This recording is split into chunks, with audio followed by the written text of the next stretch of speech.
Film with family.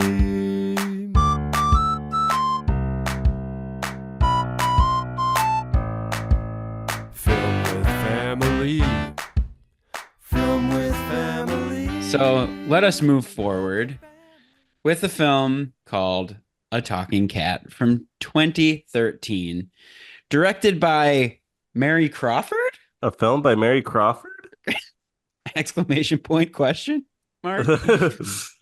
No, it's not directed by Mary Crawford. It's but a pseudonym for the one and only David Dakota. Yeah, do you know why he made that decision? He's just embarrassed by this film. Well, my theory is that because he was using the mansion which this movie takes place in to film homoerotic, if not straight up gay porn, I think that he didn't want his name attached to a family film while he was literally creating and releasing homoerotic films From the same set. Yeah. So I think he just went with the pseudonym. But Yes. before we get into all that, Justin, do you want to just describe what this movie is? Can you?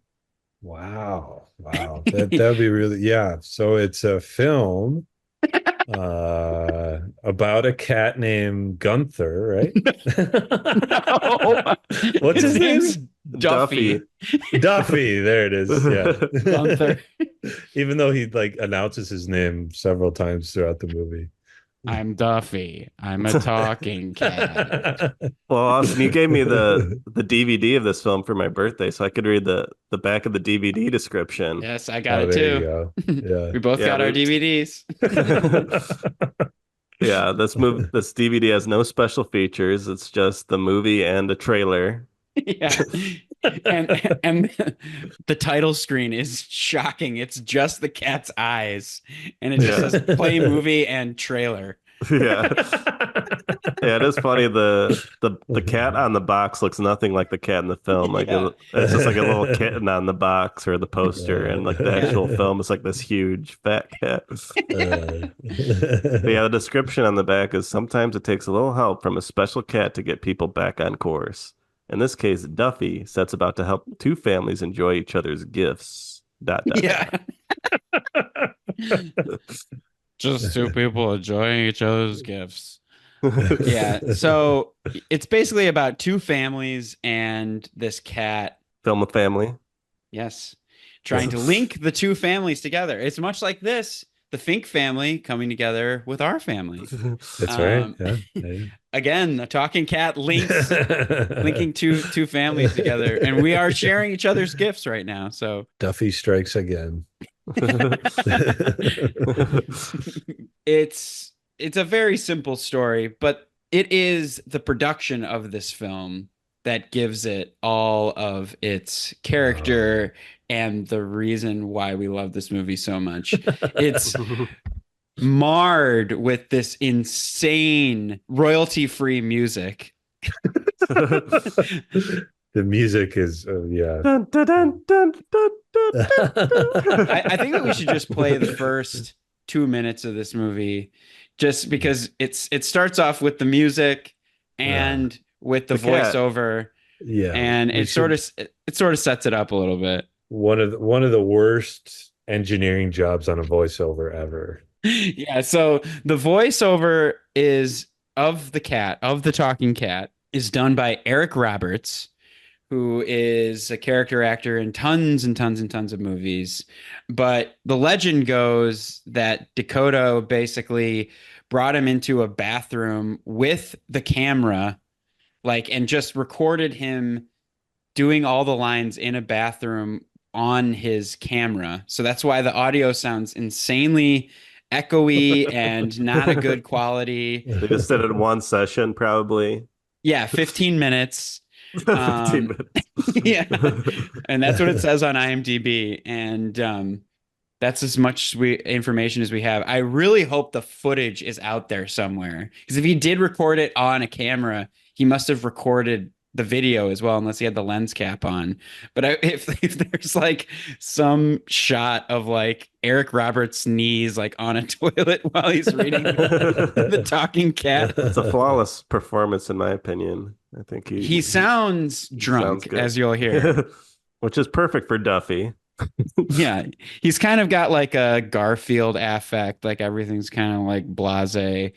All right, well, let's just get into. Like, I want to just play this because it's so fucking funny.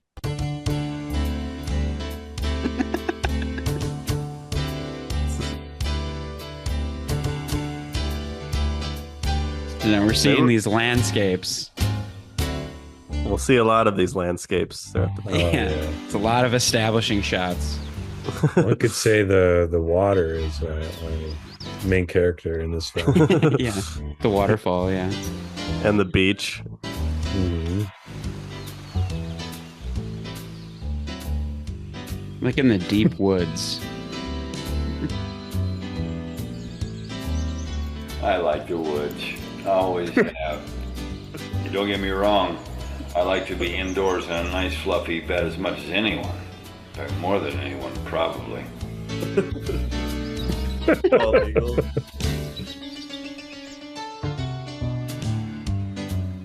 I've heard them say, it's the simple things we should appreciate most.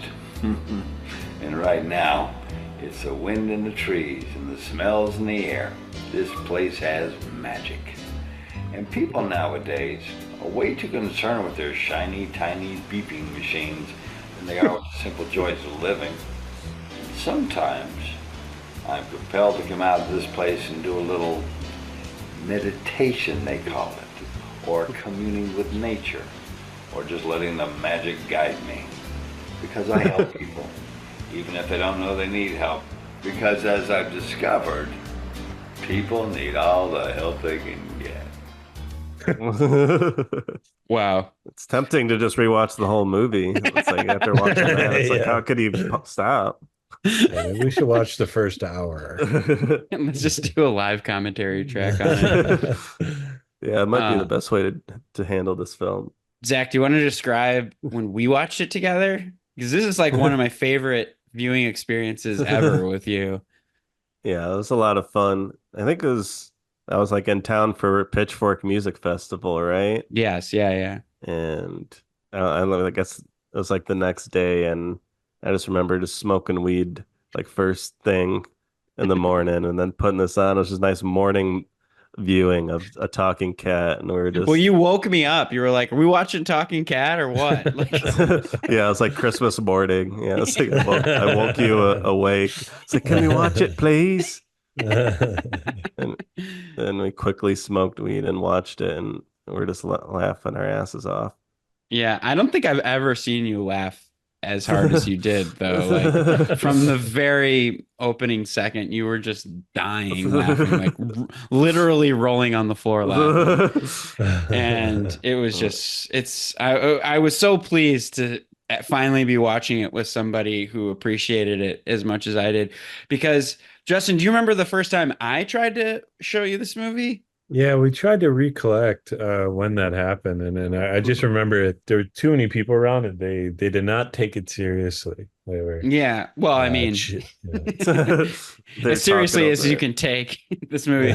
But yeah, like I was like so obsessed with this movie when I first saw it that I like invited a bunch of people over to my house to watch it, Justin included, and a bunch of people, and there was just a lot of alcohol flowing and people were not paying attention, just talking over it. And I remember like it was an extremely chaotic party and like people were like yelling and some people were listening to it and so they were like screaming, laughing, and other people were just talking over it. And Justin, you were like, I didn't catch any of that. Like I could not hear it at all. It's terrible. A talking party? Yeah. So Justin, what was your experience watching this this time? Because this was probably your first actual viewing of it, right? Yeah. So I think it's really important to preface this with this came right off the heels of Babe Pig in the City. So and we know how depressed that movie made me. Yeah. And this film was such a breath of fresh air. I mean, a movie about like all the horrors of being alive, and then a movie objectively with no plot whatsoever, or with like such minimal conflict. Yes, yeah. We'll get into that at some point, but it's like there is no stakes in this film. There is Yeah. There are cheese except puffs. there are cheese Yeah. puffs. There are a lot of cheese puffs, and that's Yeah. the source of most stress in the movie. There are So some I- unhealthy yeah. family dynamics, I think, though. That's true. Especially with That's the true. mom, how she treats her kids. I feel it feels there's something could be analyzed there from a Yeah. therapist Yeah. perspective. That's true. That is true. Yeah. It was just, yeah, it was refreshing. I thoroughly enjoyed it. This is a movie I would gladly watch again. How did you watch it? Where did you watch it? I paid $2 to rent it. You actually had just texted us Yeah. the YouTube link, and Yeah. I had it queued up, and I was like, no, I'm gonna pay for it. Like that's I wanted to exchange energy to receive this. I wanted to somehow earn And you were this. rewarded. That's right. That's right. Before we get into it, I just want to talk a little bit about this guy, David Dakota, who directed the movie and where he comes from, because I looked into his filmography and he's made hundreds of movies. In this year alone that he made Talking Cat, he made 8 movies in 2013. So Wow. he's just cranking them out.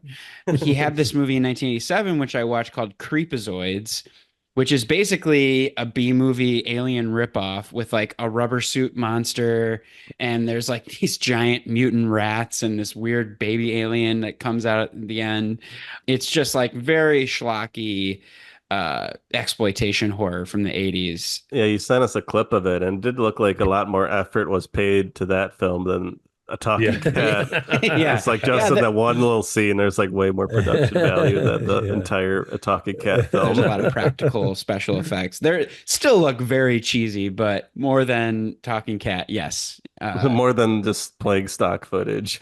Yeah, just playing On stock repeat. footage, shooting in a porn mansion. But then he did this other movie just the year after, 1988, called Sorority Babes in Slime Ball Bolorama, which is another very schlocky B movie, horror movie. Super horny, like it's got like Meatballs vibes. It's like a sorority who's doing these induction things, and boys get involved. They end up at a bowling alley and they release this gremlin from a bowling trophy, and he's like kind of a monkey's paw situation. But he did all these movies for Full Moon Features, who also did Evil Bong. Oh, Sonny Carl Davis connection. Yeah, so we just interviewed, if you didn't hear, Sonny Carl Davis, who's in Lonesome Dove, but he's also in a few of these Full Moon Features movies, which are, up until this day, it's, again, like just B movie horror stuff. Very low budget, very fun, though. Yeah, maybe more like C or D movie. Yeah, it's a few rungs lower than B that. is generous. But so that was kind of David's like MO up until around this time in the 2010s, when he started making these 1313 movies, or the 1313 movies, which are all these like homoerotic movies, like softcore porn, just guys with their shirts off, like hunky looking Twinkie guys, like with their shirts off, just like palling around a mansion. I think one of them it's like something about cougars, where it's like a bunch of like hunky boys with like these older cougar women, but they're actually cougars. They turn into actually cougars. Oh, And the animal. yeah, and the way that they show them like turn into cougars is they literally just like have like a pasting of like a still image of a cougar on like the women's face. It's really funny. So this house that he shot all of these 1313 movies is the same house that a talking cat takes place. Well, one of the houses. Well, right. So there's two houses in Talking Head, but the main mansion house, he shot a bunch of these 1313 movies. And the reason that he named them all 1313 colon whatever it is, like Boys House or whatever they're called, is because he wanted them to show up first if you looked alphabetically on a VOD listing. Savvy. Wow. He's as a savvy, shrewd director, this guy. And I guess he was just a go-to guy for tons of producers if they just needed somebody to make like a movie ASAP. Like, here's $500,000, shoot 4 movies in this house like next week, and I want them out by the end of the month.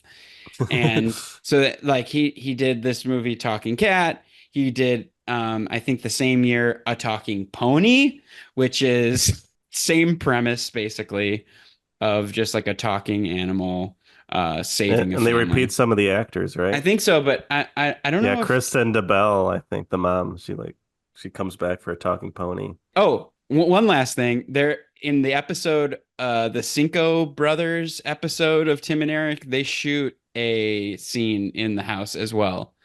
Oh, really? Yeah. I thought it looked familiar. Yeah. I don't know. Let's just get into it, guys. Well, maybe we should talk about all the characters in this world. Yes. So there's 2 families. The first family we get introduced to is Phil and his son Chris. Yes. And Phil is like a wacky dad who's like who just retired, I guess, from tech, or he's like a coder, or what's his job? Do you know? Yeah. It's very vague. It's just definitely He's a computer knows a lot guy. of tech terms. Yeah. He's a beeping machine maniac, Yeah. but he's retired. So there's a scene where one of the girls opens up her laptop. And Code it's on Monkey Times. CodeMonkeyTimes.com, top technology news. And it says, lucrative sale to Globe Tech. Coding pioneer Phil Barber resolves to enjoy early retirement. So he's a coding pioneer, apparently. Yeah. My physical analysis of Phil Barber is if John C. Reilly played the character of Dilbert.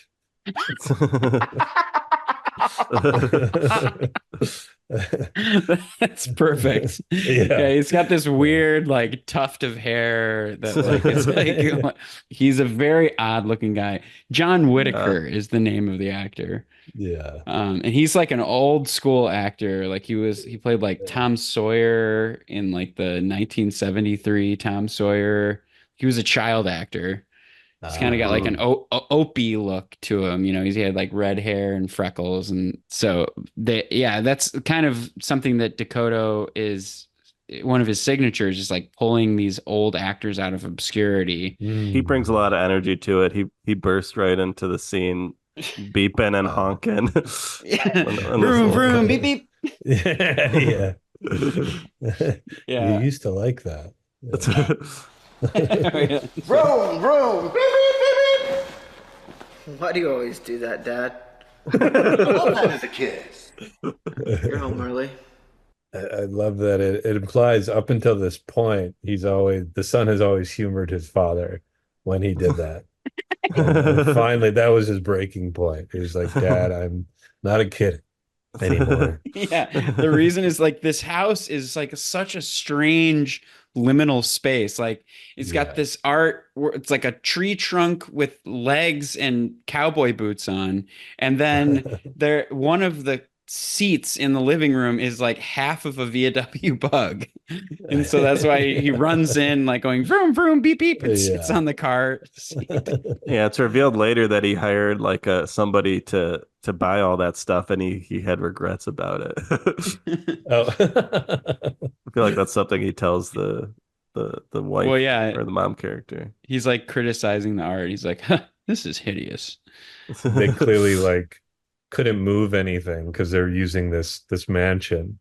So they had to account for like, why would this totally like doofusy, tech guy Yeah. this like bizarre art piece. So it's just funny. Yeah. It's really funny to think of like one day waking up in your house and looking at something that's always been there and being like, what was I thinking? You know, like that type of like epiphany is, Yeah. Yeah, he's really taking stock of things now that he's retired. yeah. He's trying to improve his relationship with his son.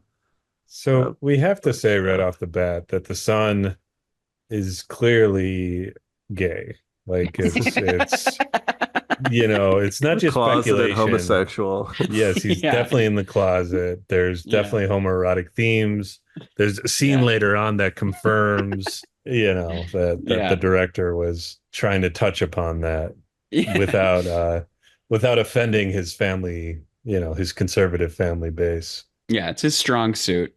He's going to Yeah. what he knows, which is Yeah. hairless men with their shirts off. But yeah, so the one family is this goofus dad and this closeted, angry son. Who's bad at Yeah. swimming, doesn't know how to swim. Yeah. My first notes were this movie begins with several lies. The two of them are definitely not related. The son is definitely not straight, and this is definitely not their home. Those three relationships are very clearly inauthentic, especially the home. Like they feel so like odd in this place. Like they clearly do not live there. Like, Mhm. Yeah, it's way too big for just two guys, yeah. two sloppy boys, as they put it later. But we're dudes. And we're pretty sloppy dudes, too. But yeah, they look nothing alike whatsoever. But then he starts tutoring this girl from his school, and That's right. they have some real chemistry together. Yeah. There's a great scene that I think helps, push forward this homoerotic subtext, which is he goes to his dad and he goes, Dad, what do you do when you like a girl? Then Duffy interrupts it, and you can tell that the dad is really relieved by this, and then he's like, oh, I should get back to the waffles or whatever he says. And that even the dad knows, oh, son, who are you kidding? Yeah, Duffy just walks through the scene, and they're like, "What? That's not a cat. We don't have a cat. When did we get a cat?" Did you let the cat in? I thought you let the cat in. And it's like, yeah. Did we get a cat? Yeah. There's a lot of inconsistencies. Yeah. With the other family, with the mom, she acknowledges Duffy at first warmly. She's like, oh, there's a cat. And then like a little later, she's like, how'd this cat get in here? Very inconsistent. Yeah, it is interesting that Duffy is just a free agent. He's not either of their family's cats. Right. Cat. Yeah. He's just going in between the two places. Yeah, just bouncing from family to family. But yeah, so let's describe the second family though. Yeah, it's a mom and her two kids, a son and a daughter. And the son doesn't have any imagination and is aimless in his life. But the daughter is very career oriented and seems like she's very good with computers. Yes. We should mention that the fourth member of the family is the couch, because for 90% of the movie, the family is sitting on that couch. Yeah. And the sister and brother have a very contentious relationship, which feels like it could burst into a porn at any moment. Also with the son and the mom, because the mom loves her son so much. It's like anything he says or does is perfection. Want to watch a movie marathon? Humphrey Bogart movie marathon? Yeah, she loves her son. She hates her daughter. Yeah, one of my favorite scenes early on, like great characterization, very natural, is the daughter goes, hey, Mom. And then the mom instantly responds, can you go to business school? No. And then the daughter's like, well, I need to. I'm really feeling good about this website. Yeah. And then the brother comes in. He's like, quit bothering mom about business college. Yeah. Business college. That's even better. Business college. And what's the name of Susan's business? Oh, the catering. Susan's Pantry Country Catering. Yes. who makes seems like- exclusively Cheese puffs. Cheese puffs. So She's the real always worried about villain, it. Who's making the cheese puffs? Where are we at with the cheese puffs? Who's buying the Yeah. cheese puffs? And then it's revealed that she's losing money on the cheese puffs. It's not even a profitable item. And it's like it's enough for her to like completely destroy her relationship with her daughter. Yeah. Like there's a scene where the daughter's like, I have this opportunity to like make a business partnership with the dad that could Yeah. like potentially just make all of her dreams come true. And the mom's like, no, you need to make more cheese puffs. They do look pretty good, honestly, whenever they're eating the cheese puffs. I was like, I'll have a couple of those. Yeah. And also when the daughter first hears Duffy speaking, she's trying to tell her mom like over and over again that Mhm. Duffy is talking, and the mom does not give a shit. Like it's very, very clear the mom has tuned out her daughter years ago. Yeah, maybe we should play that scene because that's the first time Duffy speaks to anybody, speaks to the daughter. And it's an important scene. Yeah, every time you hear Duffy up to this point, it's just like dialogue, I guess, that's in his head. Like he doesn't, Yeah. no one can Yeah. hear these thoughts. Well, he's talking to us. Yes, he's talking to us. So this is the first time that the mouth opens. And by that, we mean that there is a cavernous void on the cat's face that is just as black as night, Flapping in the wind. flapping in the wind. And it's just this tiny little like cut in the cat's mouth that just kind of flops open whenever he speaks to somebody in the film. The entire budget of this movie was spent on the talking special effect for sure. Yeah, I am curious what the budget was. Oh, this is such a great scene. Oh. Her on the phone. I think you have to keep I'm that. such a good friend. Probably. I know. I know. This is her on the I phone. know. Okay. Goodbye. I am such a good friend. Read your beeping machine. Who said that? Trent, are you messing with me? It's not Trent, it's me. You're a cat. Read your machine. And you're talking? How? Who? What? Tina, Yes, Tina, please, read your machine. my computer. Yes, Why? I said please. Yes, but you're a cat. I'm a cat with good manners, so please read your machine. I can only speak to you once, it's the rules. Okay. I will. Thanks. Right. Mom? There's a cat in here. I know there's a cat in here. It was just talking to me. Why is there a cat in here? It just is. Did you not hear what I just said? It was talking to me. Yeah, it is.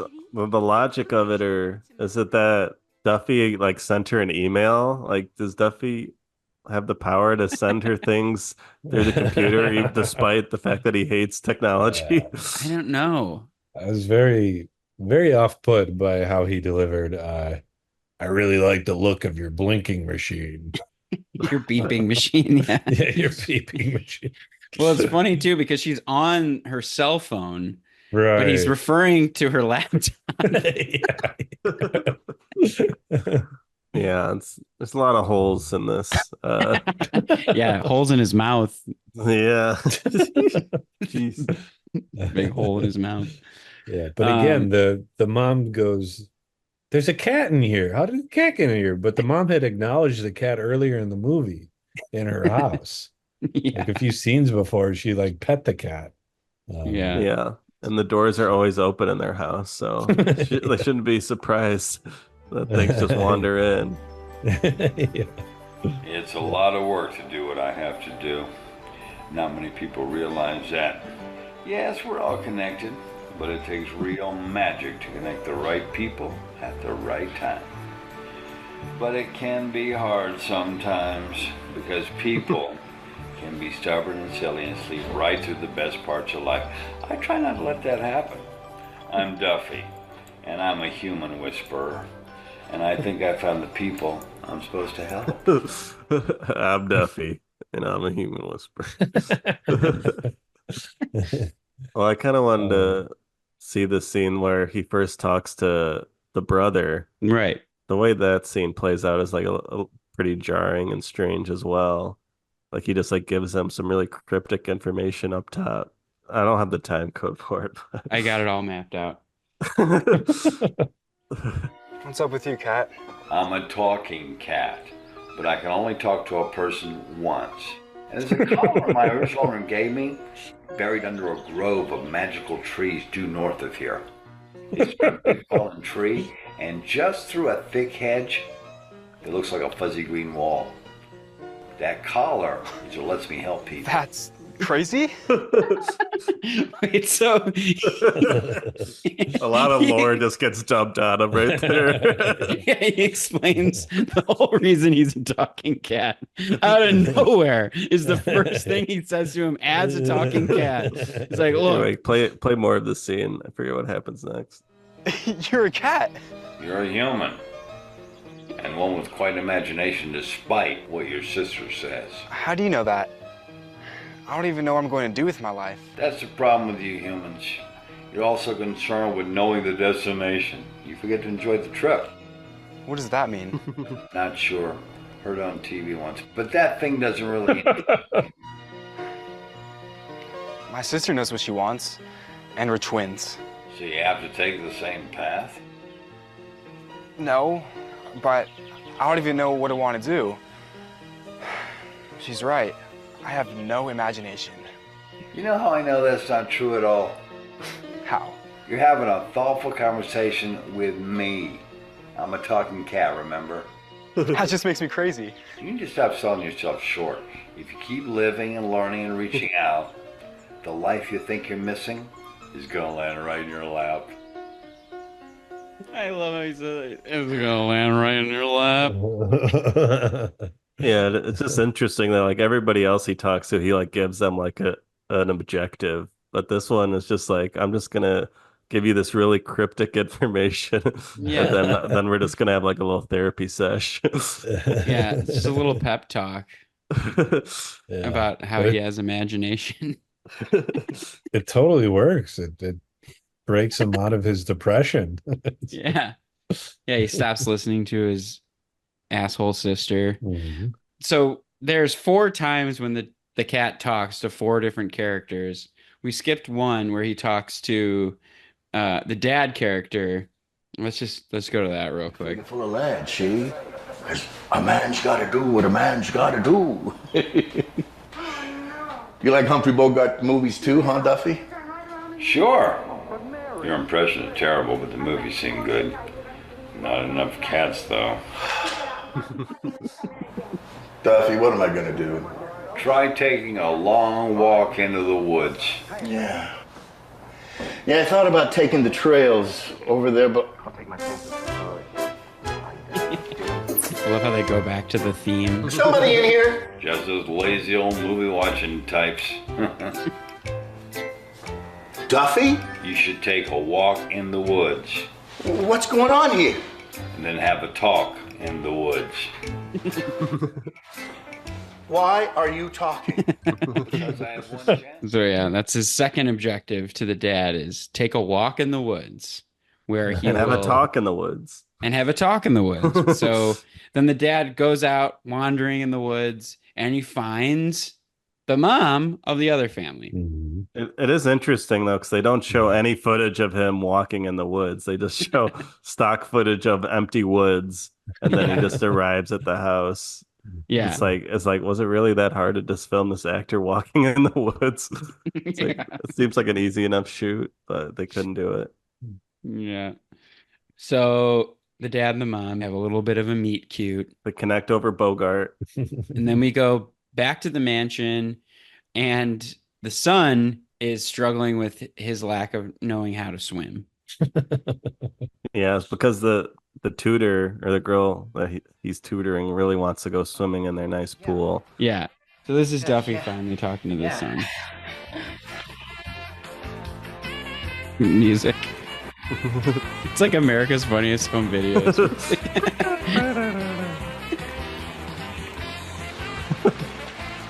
It's okay to ask for help. You If it means anything, I don't like water at all, except if I stick my paw in the faucet. It feels so weird. And I drink from the toilet sometimes. Don't tell anyone. Oh, Don't tell anyone. I can't swim. I know. I know. I don't know what to tell my dad. You can talk to a cat. You can talk to your dad. Yeah, but we don't have anything in common. You both talked to a cat, didn't you? And the cat talked back, didn't it? That's weird. True. But so is life. We'll never stop being weird, Chris. Don't let one setback stop you from taking advantage of an opportunity. If you need help, ask for it. Duffy, do you think Franny likes me? Duffy? And the cat Duffy? just walks away. Well, I guess me and my dad are crazy. Together. It's kind of cool. Dumbass little smile. It's kind of cool. This is kind of cool. Yeah, so the next lesson is don't be afraid to ask for help, and that he has more in common with his dad than he thinks because they can both talk to the talking cat. Yeah, it seems like he's really the glue that's holding all these people together. The only imagination for the one guy is that he can talk to the cat, and the only thing that they can connect on, the father and the son, is that they both talk to a cat. So he's really the only thing keeping these people together. Well, do you have a favorite scene or moments that really jump out to you? I think the most important scene is when the brother comes over and then decides to take a dip in his pool and then teaches the son how to swim. Yeah. And I think if the director had his way, they would end up making out for sure. Like there's no question whatsoever. Yeah, it's shot exactly like his 1313 movies. Yeah. Hairless men splashing around in a pool together. Right. And as Duffy puts it, enjoying each other's gifts. Yeah, that's when he seems most happy. Cheese puffs wafting across the pool deck. Two families enjoying each other's gifts. Yes, things are working out much better. Cheese puffs wafting in the air. So at first I thought he was referring to them as cheese puffs. Like that was some like derogatory term. It's like Jesus, Duffy.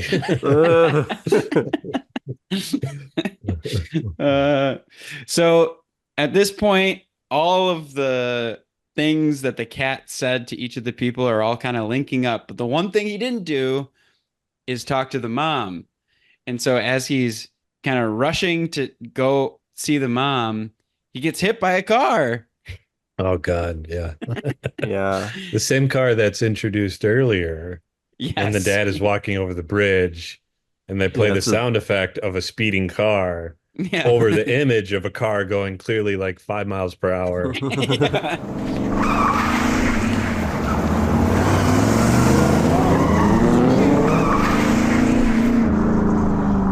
Are you okay? I think so. That guy drives way too fast on our road. It is cool that they foreshadowed this car as a reckless driver. That's like just good storytelling. I feel like the bar is so low that we're just really impressed by that. Yeah, it's like if there's any forethought whatsoever. Yeah.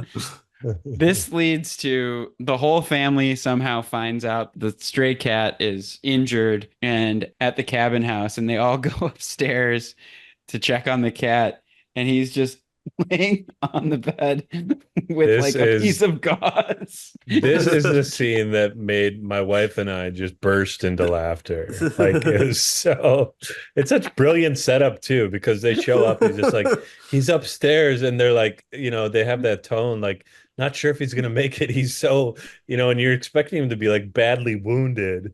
But it's clearly like a perfectly attacked cat with like a piece of toilet paper around his head. Yeah, it's just like this piece of gauze just like draped over the cat. Yeah. He looks pretty rough. What does the son say? Like, he's a good boy. He's a good cat. Yeah, he is. Cat giving a great reaction shot. Yeah. One scene I feel like we have to talk about is just them scanning the clothes to figure out the outfit, which is like a 10-minute scene. So long. Of them scanning clothes with like a little flashlight. It's a little reading light. So yeah, they develop some algorithm to make a website where it's like, I don't know, scanning in old clothes and then people can like suggest outfits or something. I don't know. But all of a sudden cut to the dad and the son like on a couch in a corner, just like rifling through a bunch of fucking like old clothes and scanning them in with a reading light. Scan in. Yep. Scan in. Yep. Scan in. Scanned in. Scanned in. Scan in. The camera's just backing up from the action. And then it zooms back Scan in. The music with the stupid slide whistle. I have a note that the most of the music in the movie sounds like music you would hear at like the little kids section of Disney World. Like if you're waiting for a ride. Yeah. A note on the score. Do you know who the composer was? No. The same composer who did all of the Friday the 13th movies. Really? Oh. Yes. Harry or Henry Manfredi or something like that? Yes, exactly. Yes. That's insane. I know. So I don't know which songs he actually wrote because obviously some of these are just stock. Yeah. Royalty-free music, but he did write some songs for a talking cat. Wow, that's impressive. Yeah, it's only an 83-minute film, but yeah, there's just so many scenes that are padded out, and all the shots of just the beach and just stock footage of nature. It's just like really, they're just stretching everything they can to make it's so the obvious, 80-minute runtime. And like every character has to like walk out of the room but for the scene to end, or they have to walk in. They can't just like cut in on a scene. Like they establish all that. And the credits themselves are right. like 8 minutes long. Yeah, it has just footage of the cat. Yeah, they just keep cutting the like blooper footage of the cat, like playing with a ribbon. And like a laser pointer, I think they show him with at one point. Yeah. Well, that's the other thing. It's like a goof through the whole thing is you can see like the animal trainer like pointing the red light like at the cat like the whole time. You can see the little like laser pointer light. Yeah, it's a real cat. It's very hard to work with cats. I've worked with cats on movies I've made, and it's not easy to get them to do what you want to do. So I think they did a great job with the talking cat. Just him laying around and looking at people. But one thing about the ending that we didn't talk about is, in order to revive him, they have to go into the woods to find that magic collar. They find it, they put it on him, and then this like magic happens where the cat starts glowing and shimmering and this big green orb like leaves his body and you think like something like amazing is gonna happen, and then this happens. We did something. I'm Duffy. I'm a talking cat. The end. I'm a talking cat. Well, it does show like a green orb fly into the air, and I don't know. Yeah, I didn't understand what that was. Is that like his soul leaving his body? Yeah. I don't know. There's a lot of unanswered questions I have. It's a mysterious film, Very mysterious. Lynchian even. Yeah. Yeah, it's a little frustrating that Duffy never does get to talk to Susan because he gets hit by the car. So That's true. he never has that moment. So Yeah. I wonder what he was gonna say. I'm Duffy. I'm a talking cat. Yeah, they do have a little epilogue where it's like the Susan and Phil are like eating cheese puffs together and enjoying each Yeah. other's company. So maybe Right. they're dating, and the daughter is also working side by side with Phil on computer shit. Like pulled him Yeah. out of retirement to get back into the game, I guess. I will say too that the hunt for this magic collar came with no obstacles or rising tension whatsoever. Yeah. It was exactly where the cat said it would be. Yeah. And they're just like, oh yeah, there it is. It's just 5 minutes of them walking in the woods. Yeah. Yeah. But these are the final lines of Duffy. Maybe my collar gave me one of those 9 lives I'm supposed to have, I don't know. But my new family, the family I feel I'm going to stay with, believed enough in me to come together on my behalf. And that's almost enough to make a cat get emotional. Almost. He has no emotions. Vroom, vroom, They reprise his great line. Yeah, and then the credits roll. Yeah, and the credits are like made so much longer by showing like 5 different scenes for each actor with it. Yeah. Yeah, they really milk it. We also haven't talked about how one of the songs in the soundtrack is clearly La Cucaracha. Yeah. And then it ends with Itsy Bitsy Spider. Oh yeah, that was funny too. Yeah. It's like a reggae cover of Itsy Bitsy Spider.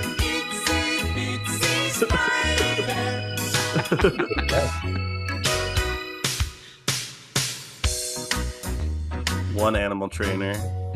The Itsy Bitsy Spider song's pretty good though. Not gonna lie. Well, it's a remarkable film, and once again, you must see it Yeah. to believe it. Unbelievable. 2 great talking animal films brought Yeah. together by Film with Family.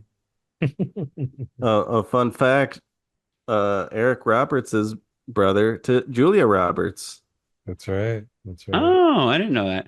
Okay. Yeah, this was one last thing I wanted to say about Eric Roberts, voice of the talking cat. He is in A Dark Knight, and he plays Sal Maroni, who is the guy who's referenced in the line that my dad auditioned for. Maroney? He's a fall Let's talk about Eric Roberts. He was talking about Eric Roberts. Oh, So there's the family connection. awesome. Justin, you got any final thoughts on Talking Cat?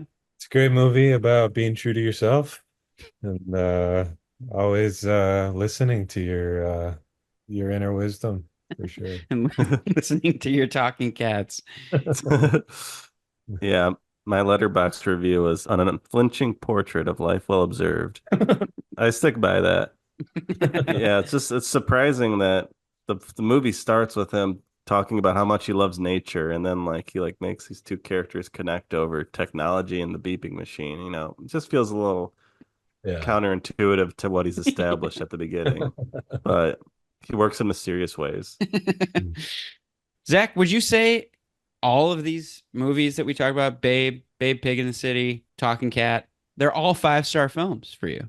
Yeah, I can't really see anything wrong with any of these movies. I think they're flawless films, you know. We talked about every movie we've discussed is a 5-star film for Zach, so this is a special one for you. Amazing. Yeah, I think I like Pig in the City a little bit more than Talking Cat, just on pure entertainment value, but there's some great stuff in a Talking Cat. Well, Justin, thank you so much for coming on Film with Family to talk about these 2 films. I'm glad that you could find some darkness in Babe 2. Yeah, me too. Me too. And I'm glad that you finally saw a talking cat. I've been meaning to show you this movie for a long time. We can't emphasize enough that you have to see this movie. It is free on YouTube. Please just look up a talking cat and watch it at your earliest convenience. Or contact me or Austin, and we'll send you the DVD. Yeah. Or the digital file, or both. Yeah, and that's a wrap on our animal series for the Patreon. It's been a wild ride, a lot of tears, a lot of laughs, and a lot of animals. And we love the movies. And we love the family. And we love our animals.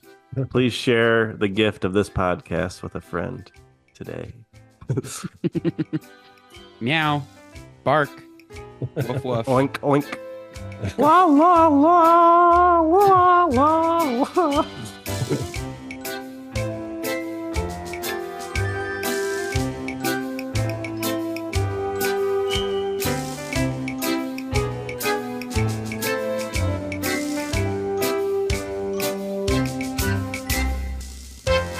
Talking about talking animal content. This was a TV show called Puchinsky about a detective who turns into a dog. Peter Boyle is a tough, ill-mannered cop who is run down in the line of duty. But that's not the end of his story. No. He's reincarnated. Ha! Surprise! As a streetwise bulldog in Puchinsky. What are you going to do now? Well, first I'm going to try licking myself, and then I'm going to catch my killer. The talking dog teams up with his astonished former partner to put the bite on crime. It's time. Look at me. I've become a dog. It's all sinking in now. It's poignant. But it's life. It's precious life. It's unforgettable. You're a dog. I'm a cop. This is ridiculous.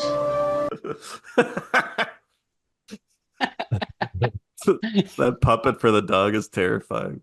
I'm a cop. Look at me, I'm a dog. It's all sinking in now.